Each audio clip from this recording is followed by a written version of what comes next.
Hello, everybody. I'm Bryan. And I'm Bryan. And this is Bryan versus Bryan, episode 60. Better grab your Oshkosh Bagosh. Better grab your backward sports jersey and your puffy starter jacket, because we're going to watch, or we have watched, Kid 90. Yes, that is the title. There we go. Kid 90. You might not know what it is, but it's a documentary film by Soleil Moon Frye. That's a cool name right there. Soleil. What? Yeah, it's a cool name. Your name is Soleil. Ole, all right. You gotta tell me why. Soleil, Soleil. Released March 12th, 2021. Directed by Soleil Moon Frye. Starring Soleil Moon Frye and a lot of mofos. And it was produced by, I don't even know how you pronounce that. Is it Appian Way, the Leonardo DiCaprio company? Yeah, I'm not sure. Appian. Anyways, documentary film made with all this 90s footage that she just filmed everything. And you know, she was Punky Brewster. I didn't watch that show, but I was aware of that character as a kid in the 90s. Yeah, just filmed everything, and I had this giant archive and started going through it, and she was going to do something with it, make a film, and it was going to be about all her friends, but ended up being about her. Mm-hmm. And that's how it started. This thing wasn't what I was expecting. Me either. Yeah, I wasn't expecting what I got. Yeah. It wasn't necessarily a bad thing. It was very much just about her life. I thought it was going to be about the 90s, kind of retrospective look at the 90s and being a kid in the 90s. Very much about her. But that's okay, because I found the footage so captivating of seeing these stars as kids that it kept you going through the parts that were solely her talking or telling her story to get to the next little bit of footage, because that footage is really cool. Yeah.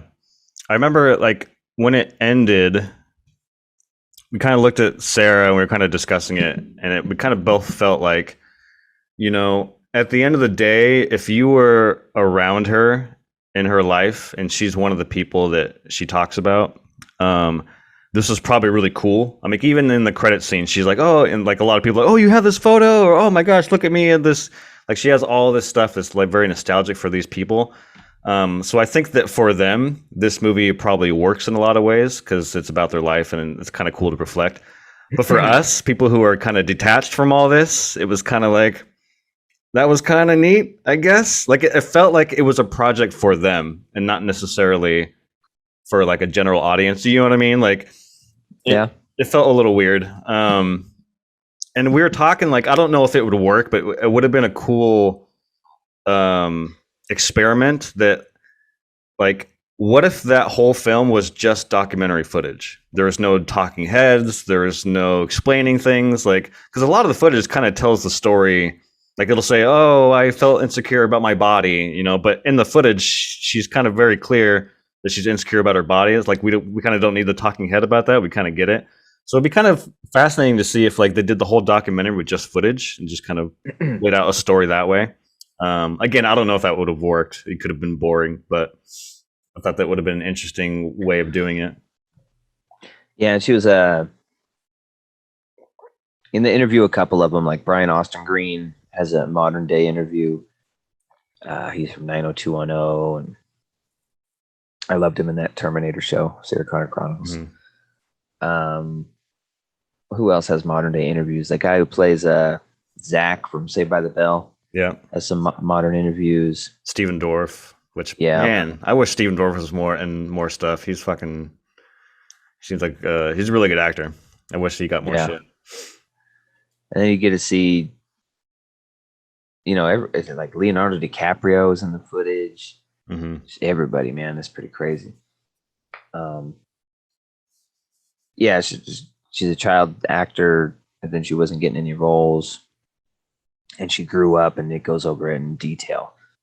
Oh man, I grew up, and people said, people would see me and be like, "Oh, you really grew up," and it's just a way to say, "Man, you have big boobs." Yeah. There's a She started developing, and then she got a plastic surgery due to breast reduction. I rem I was just thinking, um, the super bad thing is like, why would somebody mutilate their body like that? No, no, no. It can be a good thing. It not only makes them more supple, helps them run better. But to frame this, I'm younger than this woman, so I did think she was pretty hot back in the day. I was always younger than her. Okay, I wasn't looking at Punky Brewster. You know what I mean? Yeah. Uh, so I thought that was interesting to go into that. She's when she has the footage, it's like Sally Jesse Raphael or something. She's like on the talk show. It's like teenage plastic surgery. Jesse looked at that part. She's like, did she have plastic surgery? And I was like, yeah. She's like, what? It's like breast reduction. And she's like, oh, I didn't see that coming. It's like you know, you always think of these celebrities that I'm sure she thought she got a nose job or something, you know. Right.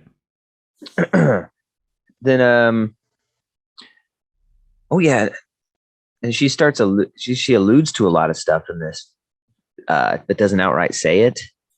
Do you remember the part where she's like, she talk about she finally lost her virginity to this 29-year-old, and then later in the movie she's like, and then I met back up with the guy years later who I lost my virginity to, and we went to a Yankees game, and it was magical. And then it shows a picture of the Yankees game, and it's Charlie Sheen, and her. And I was like, wait a minute.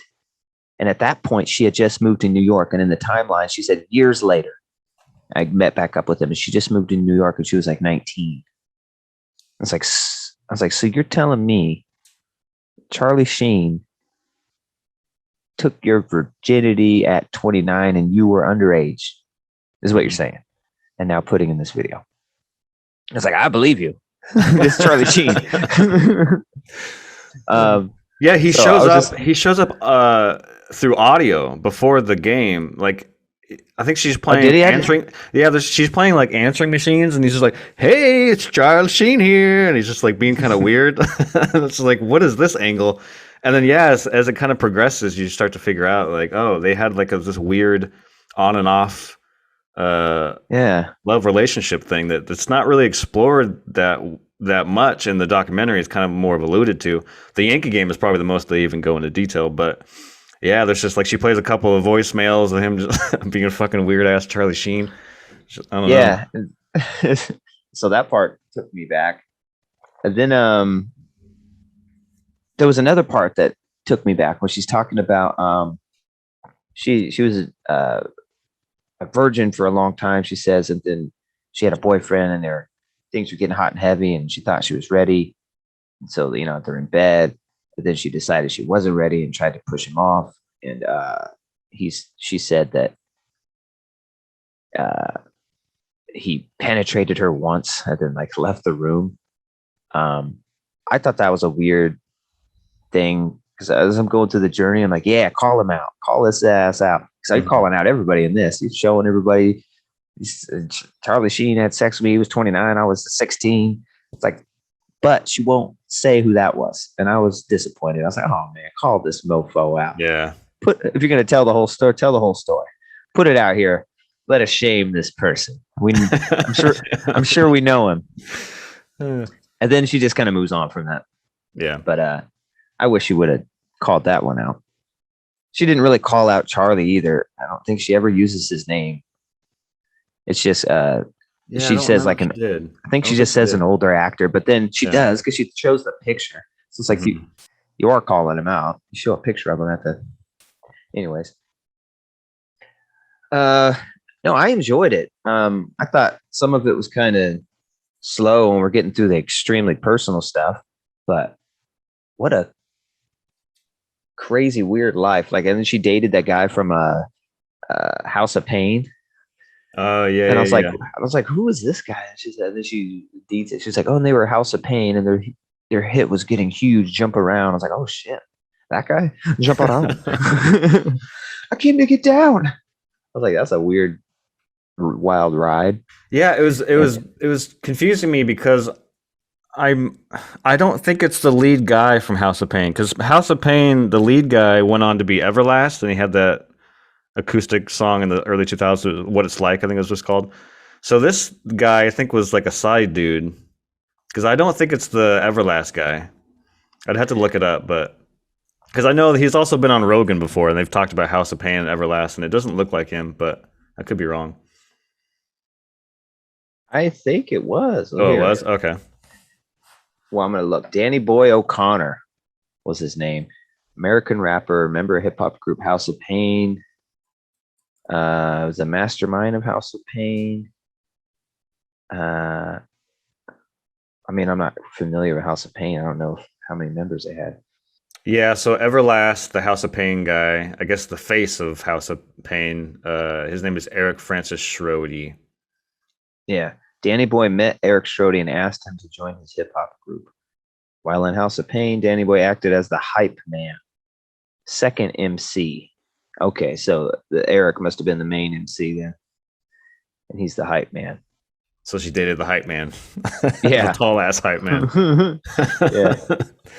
I'm the one that said, after he's done rapping, I would say, jump around. Yeah. I thought he's the one that goes, jump, jump, jump, jump, jump, jump. He's just in the back. Everybody jump. He's in the back, like gargling mouthwash. Oh, jump, jump. Yeah, I found his inclusion to the story pretty refreshing. I think he was a pretty interesting dude. He seemed like a fun guy. It sounds like he went through a dark time where they kind of veered off, and it was really cool to come back when they reunite at the end. Yeah, that was cool. That was really cool. I liked him a lot. I was thinking she must be single or something, right? Because when they meet back up, they're all holding hands, hugging and stuff. And I was just thinking in my mind, she's got to be single, but she's got all these kids. It's like, ain't no way you got a husband or something. You just met up with this old boyfriend from years ago, and you're doing all this, right? Because I thought it would have been even better for the film if they would have got back together. We could see that, you know what I mean? Just like they meet back up, and hey, things are clicking again, and boom, bada bing, bada boom. Right. Jump, jump, jump. Another chunk of the movie that I liked, and I said at the top of this that most of this didn't really click with me, just because, like I said, I just feel like this is kind of more of a vanity project in a sense of like this is for the people that are around. But there was a little small chunk of this movie where I thought it was pretty relatable, which is when she goes to New York and kind of teams up with a bunch of skater people, and just like the environment that they filmed in, it felt very very familiar with kind of my teenage years, my kind of early 20s, because you and I and my old friends, we all skateboarded and hung out in a house, and we partied a lot and had a lot of fun. So that was a lot of that was kind of relatable. The cast of kids. Yeah, the cast of kids. Like a lot of them were in kid. I've never seen that movie. Have you seen that movie? I've seen bits and pieces. I don't think I've actually sat down and watched it from front to beginning. Or front to end. What I know of kids is just that reference in that Eminem song. I think it's Guilty Conscience. Dr. Dre's like, ain't you seen that movie, Kids? Eminem's like, no, but I seen the porno. It's on Nubian. That's my knowledge of kids. That's like how I knew the movie existed. Mm. But yeah, these skateboard dudes. And then like two of them die. There's a lot of people who died that she knew. A lot of these 90s people. That one guy, Jonathan Brandis, she dated him. He was a kind of a big deal for a second. Like a heartthrob type Jonathan Taylor Thomas guy. Yeah, he looked really familiar, but it was just like one of those. He looks like so many different actors from back then. I couldn't do you remember what he was from? He was in the movie that I remember him most from was the Chuck Norris movie, like Sidekicks, where it's like him and Chuck Norris, like both throwing a high kick on the front of the video. That's what I remember him most from. Yeah, I'm gonna look up. He did some other stuff, but Jonathan Brandis, yeah, he was kind of becoming the what's that guy's name? Sawa. Yeah, Devin He was Sawa. kind of he's Devin Sawa was kind of becoming that guy, the young team heartthrob. And then he committed suicide, which is pretty sad. His parents approved the footage being used to him. I guess they dated, and then she has all these uh, messages from him that it's pretty cool to hear. It's like, "Hey, you're not home. Ah, man. Well, you need a pager because I want to talk to you. I guess I'll try later." He seems like a cool kid. Yeah. I guess they talked about getting married and all this stuff. And So I have then it up here. We probably know him best for he was in the Neverending Story sequel, and he was also in the It miniseries, the Tim Curry It version. He played young Bill, and then he's just like in a lot of TV. Some Wonder Years. He was a voice in Ghostbusters. But yeah, I think Neverending Story and It is probably what I know him from. right on. Never ending story. You're welcome. Yeah, who was it's him. Oh yeah, there's some other people that committed suicide she knew, and it's a funny thing, retrospective, because she's like looking back at the footage. She's like, now I realize they're all crying for help. Yeah, and I just didn't hear them because she's like, she shows footage. The one thing she asked a lot of people is, what did she ask? It was like, what's your philosophy of for life? Yeah. And she asked one of these guys who ended up committing suicide, and he's like, I don't have one. That's why I hate my life, or something like that. And then he goes on about how he doesn't like life and he kind of wishes it would be over. Yeah, did he say like he attempted? Yeah. Yeah, then she's like filming. That's funny, Josh. Anyway, hey, and she kind of just goes on with her life. All right, weirdo. Oh my gosh, dark. Next, looking for fun stuff. Hello, say hi to the camera. It's really, yeah, it's kind of sad, man.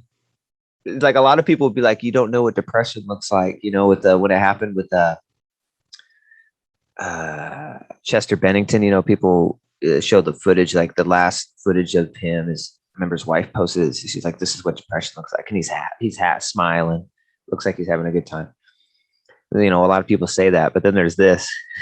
It's like, yeah, so sometimes it looks like what it is. This guy's like, I just kind of want to die. Jesus. And then she walks away. I was kind of hoping you'd talk to me. Anyways, yeah, it's pretty messed up looking and like two people do that. Another person does that to her. Yeah. Goes on this like little tirade about it. That's pretty sad. That was a heartfelt moment that you could tell that she's like, feels bad looking through that footage. Like, wow, they like told me they wanted to die. And I just moved on to the next conversation. Oh, it's funny the people's reaction to her having a camera, because it looks like most of the time she has that weird camera where it's like a tablet, and the side goes up and down, and it's got the big screen on the back. Like you don't even have a viewfinder; you just kind of hold it and look, which was a pretty unique camera. They never really made them like that, or since it was kind of a one and done. It's because she'll come up to people. What is that? Is that a camera? What's that? Let me see the other end of that. Whoa, it's an image. It's just funny people's reaction. Yeah, she even kind of goes into it of like, back then, no one cared. It was just like, yeah, it's just a person with a video camera. Nowadays, people are nervous, like, hey, turn it off. I don't want to get, it's like almost used as a tool now, and versus something to record, in a moment. I thought that was kind of a fascinating thought. Yeah. And then I thought Brian Austin Green was a good part of this movie. I loved all his stuff and talking. It's a nice studio. Yeah. For the music he makes, I guess. He's like, that was pretty funny, that one part. It's like, yeah, I just dropped my hip hop album. Oh, yeah. People hated it. It's the first time I failed at something. Won't be the last, buddy. hold on. They even like use reviews, and it's like the worst fucking album of the 90s. Oh yeah, it was like it's like Jesus, the poor man's Vanilla Ice. That totally made me want to look it up though, and see what it sounds like. Because at the time when he made it, God, that he was goofy as hell. And it shows him like if they're at like Disneyland or something. He's like, "Hey man, it's Bryan here. We're gonna have some fun, bro." He's just super tiny. And he's got this big swishy hair. But yeah, that was pretty awesome because she's like, "You were always there." Who was always there? Bryan was always there throughout the years, and they had a pretty heartfelt moment about that. Yeah, good for you, Bryan, and fuck MGK and what's her name too? What the fuck was his wife's name? Damn it! I have no idea. From Transformers. Megan Fox? Yeah, Megan Fox. They were married for a while, and they just recently got divorced, and now she's dating MGK and doing all sorts of weird shit. I feel like she's having this midlife crisis. She's trying to be cool and young again, and it's just weird. Talk about someone trying to reach out. Like MGK, she just has a affinity for shitty white rappers, I guess. Yeah. It's always good to see David Arquette. He's always a fascinating individual. What the hell, bro? He is so weird. It was crazy to see him on camera being like, it was weed, and then it was shrooms, and then it was crack, and then it was coke, and then it was hair. Like, it's kind of sad to see him kind of on camera reliving some of those times. Yeah. Well, he never did. I don't think he said heroin. He just named off all the ones he did, and it was cocaine. And then, that turns to crack. That's about all I did, though. That's enough. It's enough. Yeah. The whole time I'm watching that, I'm like, aren't they still married, him and Courtney Cox? Oh, I think I don't know. Every time it's on the news, it's like off and on. I don't think they are. If they are, I think they are. And when I was watching this, I was like, what is she doing? What is she seeing this dude? This guy is weird as hell. Yeah. She seems pretty normal from what I've seen, but who knows? Obviously has a much more wholesome image than him. But yeah, he's sitting there. I mean, Jesse was like, he looks like he's on drugs right now. he was kind of talking and shaking and moving around. All sweaty, his hair slicked back. Yeah, I used to do drugs. I still do, but I also used to. But yeah, he didn't look good. He's all swollen and fat. I mean, if that's because he's sober, good for him. So that's the good fat you want, but I don't know. Didn't look that sober to me. But yeah, that's a weird dude. He didn't do a lot of interviews because imagine not a lot of people ask him. Yeah. Seems like he's like a wrestler too. I think there's a documentary about him. It's like you can't kill David Arquette or something along those lines. Yeah, like he wanted to wrestle and he's gonna try wrestling. That actually looked like a good doc. I watched the trailer for that. Hey, Officer Doofy. Officer Doofy. Oh shit. Yeah, what else is in there that caught your eye? I'm actually, to be honest with you, I'm trying to remember how it ends. Like, I know they kind of wrap things up. I mean, I guess it ends with her reuniting with the hype man. But yeah, I mean, it's kind of just at the end of the day, it's just kind of like, oh, all my friends needed help and I didn't catch it, and it was sad, and I'm glad we got these moments. And then it plays that song and it fades to black. All my friends are dead. All my friends are dead. Oh yeah, this movie has like 3 endings. They have the end credits of like the credits going, and then like them talking to one another, showing stuff, and then it ends again with a slideshow. It's like panning over these photos. Yeah, it does the in memory of, and then it's like it just keeps going. Like damn. It's like the Brady Bunch. They put the squares there. Oh yeah. Everyone was sad in the 90s.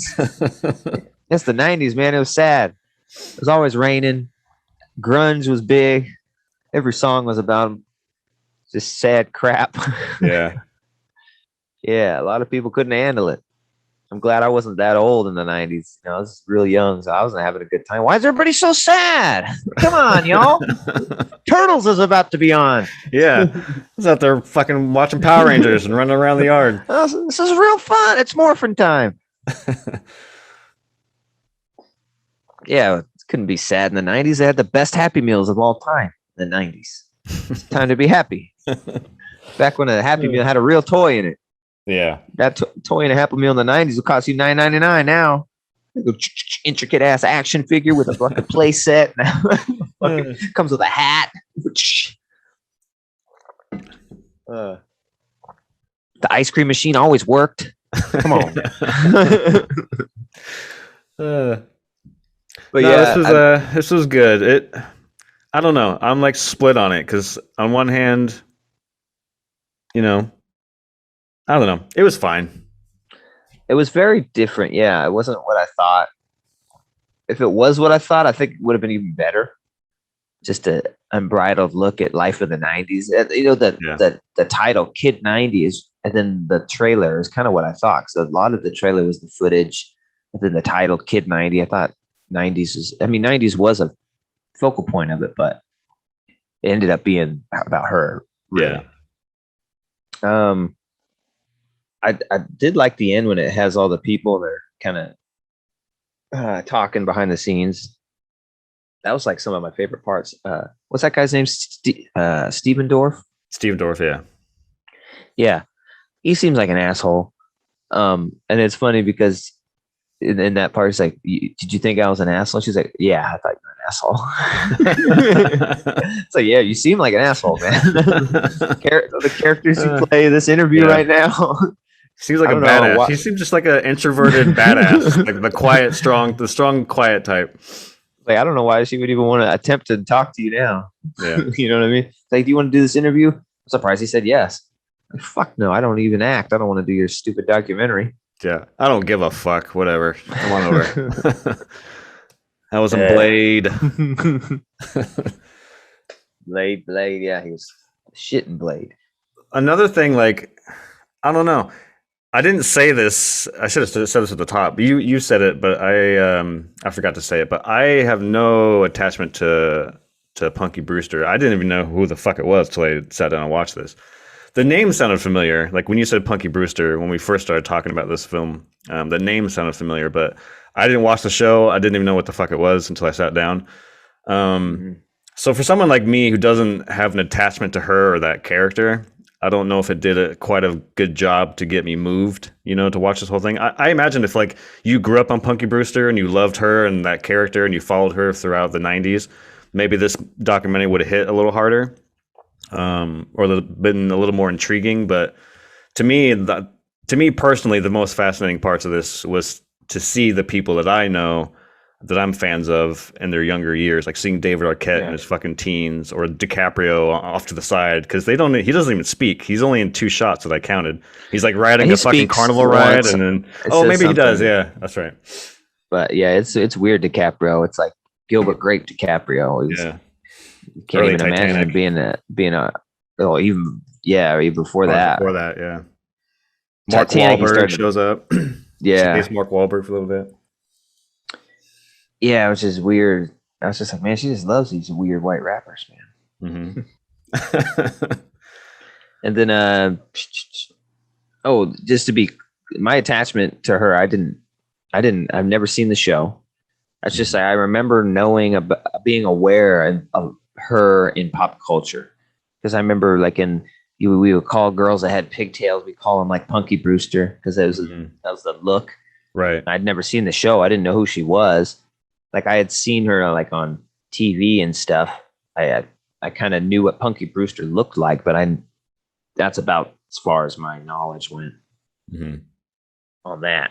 That's all I have to say about that. Come on, let's review this damn thing. Let's do it. I think my review score has probably changed during this discussion. I came in here thinking one thing. I think I'm talked myself out of it. I'm gonna go 6.7. I came in here thinking a 7, like a 7.1, but after talking through it, it is pretty. I don't know how much of appeal this will have. I enjoyed it, but even for a documentary, is it that great? The footage definitely makes this movie. You know, without this footage, I ain't even watching this. So forget this. Yeah. I'm out. I'll jump around before I do that. So, but I do think it's close to a 7. So I'm gonna give it a high 6 because I did enjoy it. I was 6.8. 6.8. Yeah. Yeah, I was hovering around a 6.5, which I think is what I'm gonna stick with. Yeah, just to kind of reiterate my thoughts on it, which is that like I'm not attached to this character. I don't know who she was, and I don't know if the film that they gave me was captivating enough as a non-fan. And I also think that like as a viewer, I don't think it hits as hard as maybe some of these other people that were in this stuff. It probably would have landed a little harder for those celebrities or people who were around. But there are, like I said, there are kernels of stuff that I found interesting. But for the most part, I don't know. It was I think it was an hour and 15 minutes, but it felt 2 hours. You know what I mean? Like it felt longer than it actually was. Yeah, it's like 71 minutes. Yeah. Mm-hmm. I will say, as we're closing, though, as like a side note, because this is kind of related, it's another 90s documentary. But there's a 90s documentary on HBO Max that, if you were a fan of this or just like, nostalgic 90s stuff, there's a documentary on HBO all about Woodstock 1999, which I didn't know anything about. And apparently that was a fucking complete disaster. And it's a pretty fascinating documentary. There's some issues I have with the documentary. There's a lot of social commentary mixed in it that I don't think they really needed. But at the same time, I think it kind of gives context to where we were as a society in the 90s. But if you can kind of get past some of the social stuff inside that documentary, I highly recommend it, especially to see like Korn and Limp Bizkit at a fucking Woodstock just killing it. It's pretty fascinating. So I recommend that if you're into 90s stuff. I have to check that out. So yeah, go check it out, Kid 90. If you grew up in the 90s or maybe you were only an adult in the 90s, I think there's something in it. You'll get something from it a little bit. It's worth a watch if you have any interest in her or just seeing some of this old archived footage of these actors. And some of them are gone, some of them are still around, and it's kind of cool to see that footage. Definitely captivated you and keeps you going through it. It's like she starts talking and it's in present time. I'm like, get back to the footage, let's go. Come on. And then check it out. And please watch the videos. Please like and subscribe. As always, we're on Spotify and Apple. If you prefer to just listen and you like the ASMR version of our show, and it's very calming. Be careful. Don't listen to it while you're driving. You might fall asleep. And someone died. Yeah. Be careful where you listen. So yeah, we enjoy doing this for y'all. We enjoy having you. So please hang out with us on whatever platform you like. I always say it. I always forget we do an audio version. So I kind of, sometimes I did a little too animated and I need to have Bryan's pretty good at, I'll do something. He's like, okay, yeah, he's mimicking this. Yeah. Kind of narrating it sometimes when I just go off. But yeah, thanks for joining us. Check it out. Kid 90, 6.8, 6.5. Those are pretty good. Mm-hmm. Pretty good scores. Surprising. Go watch it. Surprise yourself. So, what was a 90s thing? I'm trying to think of 90s things they said. But anyways, till next time, Da Bomb? Yeah, what was a good exit? I always want to remember the Truman Show. See ya. See ya. I love that little bit. I wish I gotta remember. I always try to remember it. And in case I don't see you tomorrow, have a good morning or whatever. Morning and goodbye. And See ya. Peace.